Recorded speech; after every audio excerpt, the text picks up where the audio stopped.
just completed, and to kind of relate it to the analogy, to just kind of remind you, okay, those little ground rules with sunny room versus pink room, that will play a huge role, okay? So electron notation, there's two different notations that we've already learned about. There is a noble gas notation, which we may or may not get to at the end of the week. And that's kind of like a summarized version of the other two. So we're going to start off by talking about orbital notation, then I'll talk about the electron configuration. So orbital notation was the one on the POGL, or the assignment. You start calling it that. The one on the assignment that had the boxes with the arrows. So orbital notation is the one that had an arrow going up and an arrow going down. Okay? So we're going to talk about that guy first. And then your electron configuration was all the little manager code looking one. Okay? All right. So first thing that we're going to talk about is we're going to make sure we have all of our definitions. Okay? So we're going to go above the little title right there. I want you guys to write 1S2, okay? And we're just going to label what each of those pieces were, okay? So we're going to give it the analogy label as well as what it actually is. All right, so the big one in the front, what did those stand for? What did the big numbers in the front stand for on the analogy? The floor number, right? So what floor was it? Okay, all right. On your periodic table, that would be your period.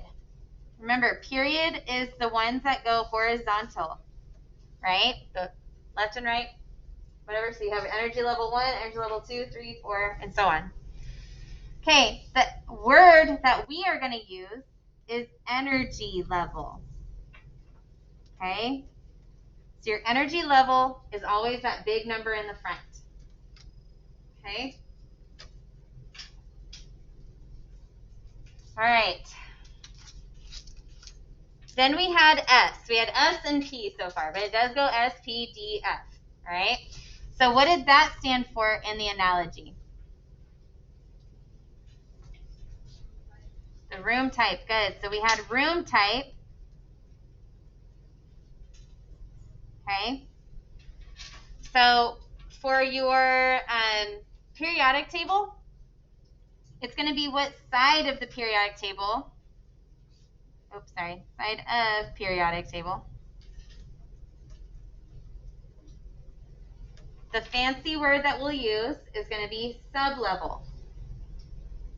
I say fancy word, it's just a vocab word. All right, so sublevel versus energy level. So the hierarchy is that it goes energy level, then it goes sublevel, then it goes orbital. Okay?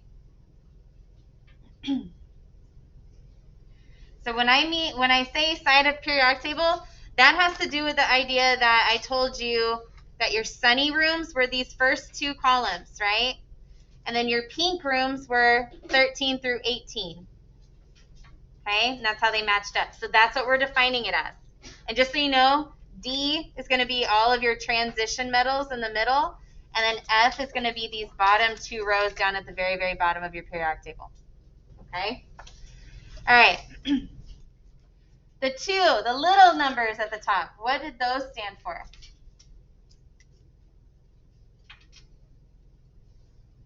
With the analogy, what did those stand for in the manager's code? The number of what? Borders or people, right? So people. And we know that it's going to be electrons. We also know that it's important to remember ape from Ape Man, which is that your atomic number is equal to your protons is equal to your electrons. So this ultimately defines what element you're talking about on your periodic table. Okay?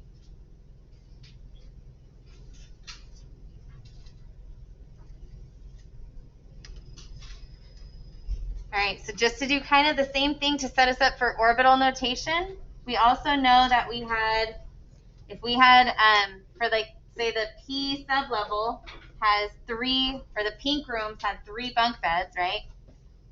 We could have a single one, and then we could have one that had 3 different boxes with it.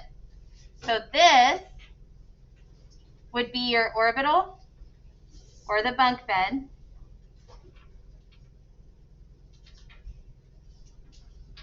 Okay, orbital or the bunk bed. This would be your sublevel or the room. And then you obviously have your borders or the people, the electrons, indicated with little arrows. Now you probably noticed how I'm drawing my arrows, right? They don't look like typical arrows. That's just out of habit from my college professor. He basically showed us how to do it like halvesies, and it makes it go quicker. You are more than welcome to draw regular arrows. It just takes, I don't know, I'm impatient. So I do up and down like that. All right, so they look like check marks up and down. All right, but those are the people or the electrons again. Okay, oh, I totally reversed that. Sorry. All right, so those are all our different pieces and using those vocabulary words that we're going to be utilizing now. Okay, so now let's fill in some of these blanks and get as much of this filled out as we can before we pack up. So we have a good amount of time. We're good. All right. So an electron orbital is represented by a box or line. Okay? A box or line. I want you to be prepared to see it written either way. It just depends what worksheet you're looking at or what example you're looking at. When you guys have to draw them, sometimes it's easier to do the lines. Some people, though, really prefer the boxes because then you can do something like that and it's not so bad because you just put splits in there. All right. So box or line with the orbital's sublevel written underneath the line.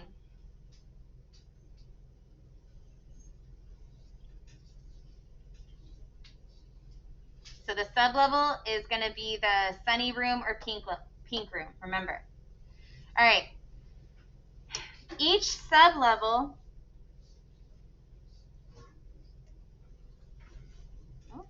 I like to think of sunny room as sublevel. You know what? You weren't supposed to write sublevel again. I'm so sorry, guys. Write the word electron. That would have been really weird. I was like, wait a minute. Each electron is written with an arrow. Okay, so you can be drawing in your arrows, like I said, normal, or I told you I'm going to be doing half arrows like that so that they kind of fit in together. Okay, so either way is fine, whatever you prefer. All right, so we'll come back to the examples maybe tomorrow. But orbitals have to do with the boxes with the arrows. So we kind of got to see that at the end of our assignment. Electron configuration notation is still defining the same thing. So they're talking about the same thing. It's just it's like two different languages. Okay, that's kind of what we're looking at. And basically, electron configuration eliminates your arrows, which show us the spin. Okay, so top bunk, bottom bunk. We don't know what bunk, basically.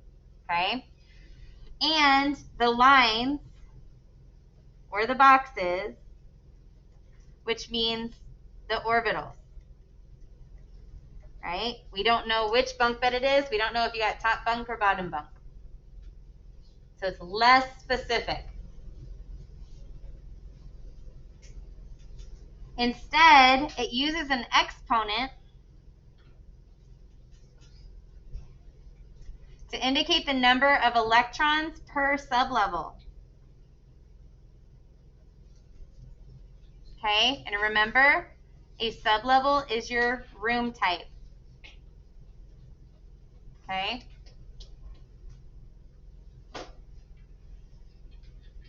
So you're just getting the ultimate picture. So it's like me saying the pink room had 4 people in it, but you don't know who got bottom bunk and who got top bunk. You don't know which bunk bed they all ended up in. It's not as specific, okay?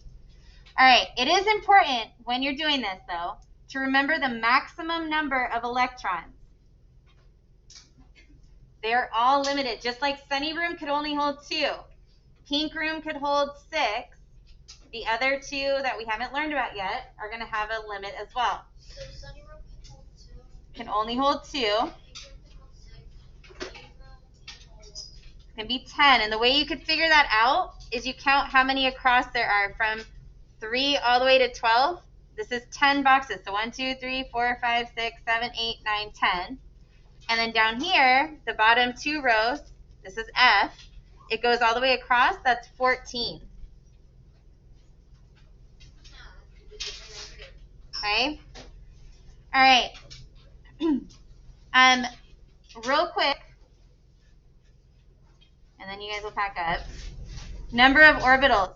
Number of orbitals is the same as your bunk bed. How many bunk beds were in the sunny room? No.